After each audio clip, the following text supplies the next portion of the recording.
오늘의 본문 말씀은 모세가 하나님의 명령을 받아 이스라엘 백성을 출애굽한 이후로 요단 동편에 있는 모압 평지까지의 모든 여정을 기록한 것입니다. 숫자를 세어보면 총 42개의 거점이 나오는데 이 42개의 거점을 이동하면서 이스라엘 백성이 가나안 땅 앞까지 온 것입니다.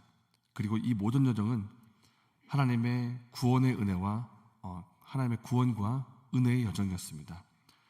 3절 말씀입니다. 그들이 첫째 달 15째 날에 라암셋을 떠났으니 곧 6월절 다음 날이라.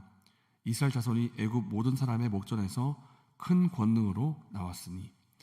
이스라엘 백성이 라암셋을 떠났습니다. 이렇게 애굽을 떠날 수 있었던 이유는 하나님께서 큰 권능으로 그들을 구원하셨기 때문입니다. 이스라엘 백성들은 이 구원의 은혜가 있기 전까지 오랜 시간 동안 이집트에서 종살이를 해야만 했습니다. 거의 약 430년 동안인데 이집트인들이 채찍을 이렇게 휘두르면 맞아야 됐고 건물을 지으라 하면 지어야 했고 거대한 벽돌을 만들면서 땀을 흘리며 벽돌을 나르고 그곳으로 건물을 지어야만 했습니다. 그렇게 자유를 빼앗긴 채 고통하고 있을 때 하나님이 그들을 찾아오셨고 모세라는 지도자를 통해서 종살이에서 해방시켜 주셨습니다. 10가지 재앙으로 이집트의 신들을 벌하고 놀라운 구원으로 이스라엘을 출애굽하셨습니다. 그렇게 이집트를 빠져나온 그들은 매우 기뻤을 것입니다. 그동안 종살이를 하며 고통받아야 했지만 이제는 젖과 꿀이 흐르는 땅, 하나님이 약속하신 가나안 땅을 향해서 발걸음을 옮길 수 있게 되었기 때문입니다. 그러나 그런 기쁨도 잠시 약속의 땅으로 발걸음을 옮기자마자 그들은 문제에 봉착해야 했습니다. 어떤 문제냐 하면 약속의 땅 가나안까지 가는 그 여정이 쉽지가 않았다는 것입니다. 이스라엘이 약속의 땅에 가는 그 도중에 무엇이 있었냐면 바로 광야가 기다리고 있었습니다. 광야, 요즘처럼 비행기나 자동차가 없던 그 시절에 광야 여정을 우리가 상상해 본다면 그것을 지나간다는 것이 얼마나 힘든 것인지 우리는 알게 됩니다. 광야에는 먹을 것이 없고 광야에는 마실 물이 없습니다. 광야는 아무것도 없는 것입니다. 있는 것이라고는 낮에는 뜨거운 태양이 있고 밤에는 추운 기온이 있습니다. 그리고 바닥에는 말라 비틀어진 모래 외에는 아무것도 없는 것이 광야입니다. 낮에는 너무 덥고 밤에는 너무 춥고 물이 없고 먹을 것이 없고 안전한 곳이 없는 곳이 광야입니다. 뭐가 있긴 있는데 그곳에 가면 물리면 죽는 불뱀이 있습니다. 정갈이 있습니다. 그리고 목숨을 위협하는 강도들이 있습니다. 그렇기 때문에 그냥 들어갔다가는 무덤이 되는 곳이 바로 광야입니다. 그런데 너무나도 놀라운 것은 그 광야에서 무려 40년 동안을 이스라엘 백성이 살았다는 것입니다. 1명도 10명도 아닙니다.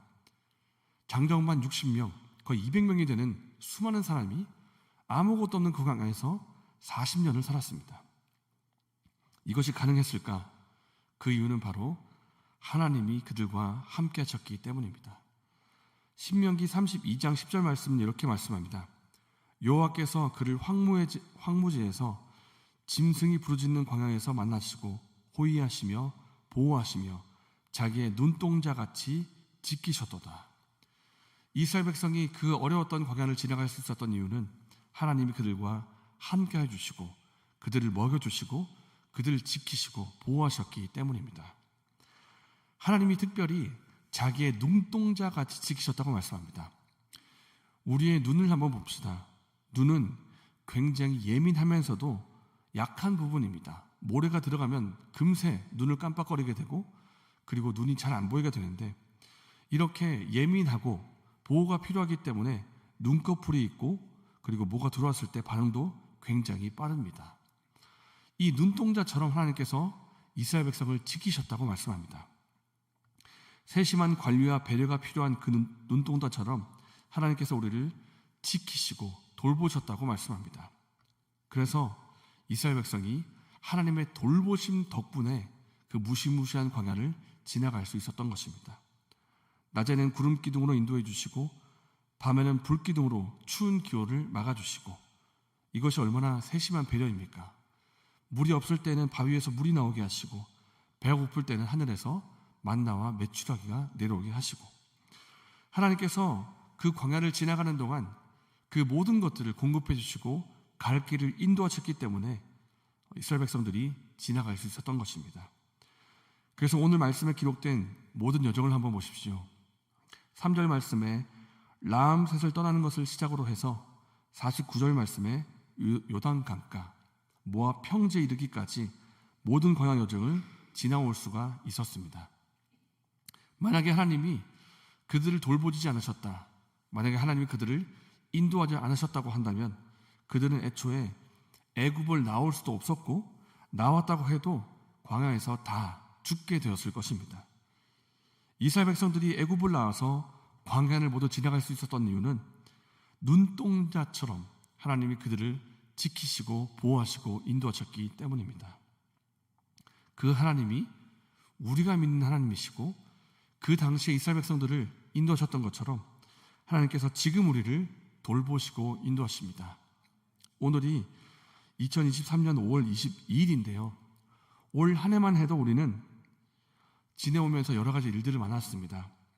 우리를 미소 짓게 하고 행복하게 하는 일도 있었지만, 때로는 우리를 슬프게 하고 힘들게 했던 일들도 있었습니다. 그런데 이 모든 날들 가운데 우리가 고백하게 되는 것은 이 모든 일들 속에 하나님께서 우리와 함께 하셨다는 것입니다. 크고 작은 일들, 또 기쁘고 슬픈 여러 일들 가운데 하나님이 함께 해주시고 지금까지 우리를 도와주셨다는 사실입니다. 여러 가지 일들이 있었고 크고 작은 우여곡절이 있었지만 지금 우리가 여기 앉아 있을 수 있는 이유는 하나님이 함께 해주셨기 때문입니다. 하나님이 우리를 눈동자같이 지키시고 인도해 주셨기 때문입니다. 지금까지 우리를 인도하신 하나님이 앞으로도 우리를 인도하실 것을 우리가 믿습니다. 때로 우리가 앞으로도 어려운 일을 만난다 할지라도 두려워하지 않으면 하나님이 앞으로도 우리와 함께 하시고 도와주실 것을 믿기 때문입니다. 사랑하는 여러분, 하나님이 여러분을 사랑하십니다. 하나님이 여러분과 함께 하십니다. 하나님이 여러분을 지금도 도와주고 계십니다. 이것을 기억하고 믿음으로 오늘 하루를 살아가는 저와 여러분 되시기를 바랍니다. 이 시간 말씀을 생각하면서 기도하겠습니다. 하나님 아버지, 오늘 이곳까지 우리를 인도해 주시니 감사합니다. 크고 작은 일들이 있었고 때로는 아프고 울기도 했지만 이 모든 것이 하나님의 은혜였음을 고백합니다. 우리를 먼저 찾아와 주시고 구원해 주시고 자녀 삼아 주시고 사랑해 주셔서 감사합니다. 이 하나님께서 앞으로도 우리를 인도하실 것을 우리가 믿습니다. 이거 믿음으로 오늘 하루를 살 수 있도록 도와주셔서 이렇게 기도하시고 개인적인 제목으로 기도하시고 자유롭게 돌아가시겠습니다.